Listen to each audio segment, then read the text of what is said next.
So Shake Shack is right here. I'm on the strip right near New York, New York. And right around the corner from Shake Shack is Top Round. There was a sign on the edge of New York, New York. If you're gonna like cross the street that goes to T-Mobile Arena, if you're gonna cross the street from New York, New York to Italy in Park MGM, there's been a sign for months that said Top Round is coming, you know, a roast beef sandwich type of place. And now it's finally open. I don't know what day exactly, but it's open right now. Nobody is sitting on these tables.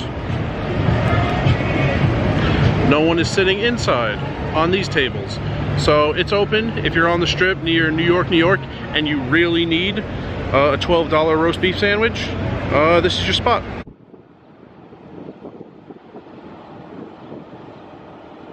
So I looked up some stats of mine.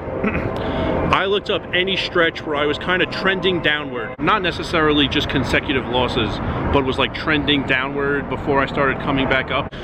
I was really enjoying that space outside with Vidar behind me, and then a helicopter started showing up like every 10 seconds flying by, and it was just way too loud to keep going.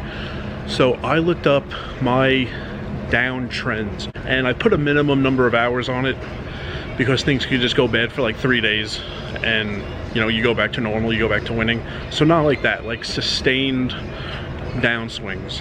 And I put a minimum of 85 hours on it. So it was more than just like one bad week out of nowhere. And this has only happened 3 times. In Wisconsin, I lost 2455, 2,455 in about 175 hours before I started coming back. And then I started coming back. I made about 7,300 in the next 245 hours. The second time this happened was when I first moved to Vegas. The first 7 weeks were great, and then in May 2015 things started not going so well. I lost $2,682 in about 318 hours, but then things started coming back. I made 4,800 in the next 160 hours. So this was the longest in terms of hours and the longest in terms of money. $2,682 in the red, and it took 318 hours to come out of it. And the only other time this happened was in summer 2019 at the end of Atlantic City and then the very beginning of WinStar. I lost $1,008 in about 178 hours before I started coming back. And then in the next 47 hours, I made over $2,100. So I tried to look up every downtrend that resulted in minus $1,000 or something more severe, and I put a minimum of 85 hours on it. And these were the only 3 times this has happened in my life. So they're not that severe. One was only minus 1,008. There are plenty of people who have lost that in a day. My worst day was minus 880. And the worst in terms of hours, 318. So that was the longest it took for things to start coming back. How long does it take you to play 318 hours if you're dedicated to the hours? The most I've ever played in a month is 309. So 318 hours, you know, could take me 32 days. Things go not that great for 32 days and then you start winning.